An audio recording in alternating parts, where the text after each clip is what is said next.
Hello friends, welcome to homemade recipe with Vaishali. आज आपण crispy साबुदाणा वड्याची recipe पाहणार आहे.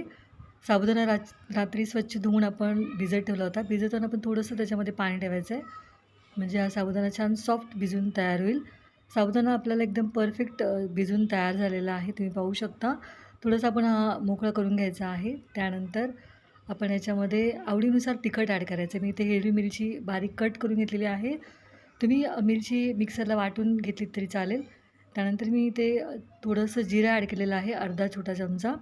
त्यानंतर आपण याच्यामध्ये फ्रेश कोथिंबीर ॲड करायची आहे आणि आपण याच्यामध्ये ॲड करून घेऊयात एक बॉईल बटाटा. तर एक वाटी साबुदाण्यासाठी एक बॉईल बटाटा एकदम परफेक्ट आहे. आणि त्यानंतर आपण याच्यामध्ये ॲड करायचे शेंगदाण्याचा कूट. हा 2 टेबलस्पून म्हणजे पाव वाटी शेंगदाण्याचा कूट आहे, तो आपण याच्यामध्ये ॲड करून घेतलेला आहे. त्यानंतर चवीनुसार मीठ आपल्याला ॲड करून घ्यायचं आहे आणि हे सगळे इन्ग्रेडियंट्स आपण व्यवस्थित मिक्स करून घ्यायचे आहे.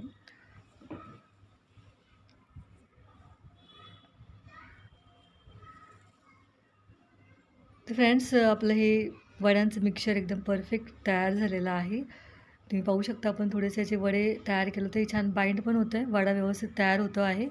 हात आपण स्वच्छ धुवून घ्यायचे आहेत आणि त्यानंतर हाताला आपण तेल लावून घ्यायचं आहे आणि मग आपण हे वडे तयार करायला घ्यायचे आहेत. वड्यांची साईज तुम्ही तुमच्या आवडीप्रमाणे ठेवू शकतात, लहान मोठे. पण थोडेसे लहान किंवा मीडियम साईजचे वडे असेल तर ते आपण व्यवस्थित आपल्याला ते फ्राय करता येतात आणि खाण्यासाठी पण थोडंसं ते इझी जातं. तर अशा प्रकारे आपण हा वडा तयार करून घ्यायचा आहे.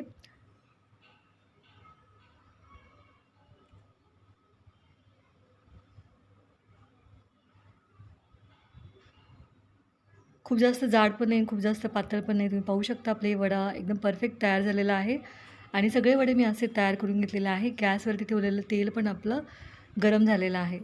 गॅसची फ्लेम आपण मीडियम करायची आहे आणि मीडियम फ्लेमवरती आपण हे वडे फ्राय करायला घ्यायचे.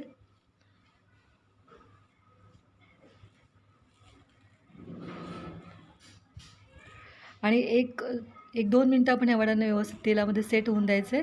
त्यानंतर आपण यांना टर्न करून घ्यायचे. मध्ये-मध्ये आपण यांना टर्न करत राहायचे, म्हणजे सगळे वडे वड्यांना कलर खूप छान येतो सगळ्या बाजूनी. तुम्ही पाहू शकता आपले हे वडे छान फुगलेले आहेत. तर वडे फ्राय करताना आपण थोडीशी काळजी घ्यायची आहे, कारण कधी-कधी हा साबुदाण्याचा वडा फुटतो पण आणि तेल अंगावरती उडू शकतं. त्याच्यामुळे कधी-कधी बटाट्याचं किंवा साबुदाण्याचं प्रमाण थोडंसं मिसमॅच झालं तर असं होऊ शकतं. तर आपले हे साबुदाणे वडे आपण मीडियम फ्लेमवरती 7-8 मिनटं छान फ्राय करून घ्यायचे आहेत. हा साबुदाणा वडा एकदम परफेक्ट फ्राय करून झालेला आहे. आपण एक काढून घ्यायचे आहेत.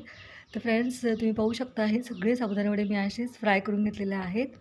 एकदम परफेक्ट आणि क्रिस्पी आपण हे साबुदाणे वडे फ्राय करून घेतलेले आहेत. आणि मी तुम्हाला दाखवते किती छान आपला क्रिस्पी हा साबुदाणा वडा तयार झालेला आहे. त्यानंतर हे साबुदाणे वडे आपण आवडीप्रमाणे दह्यासोबत सुद्धा सर्व करू शकता किंवा तसे खाल्ले तरी खूप छान लागतात. आय होप फ्रेंड्स, आजची तुम्हाला ही क्रिस्पी साबुदाणा वड्याची रेसिपी नक्कीच आवडली असेल. रेसिपी जर आवडली असेल तर लाईक, शेअर, कमेंट नक्की करा आणि हो, चॅनलला पण सबस्क्राईब करायला विसरू नका. भेटूयात पुढच्या रेसिपीमध्ये. तोपर्यंत बाय. थँक्यू.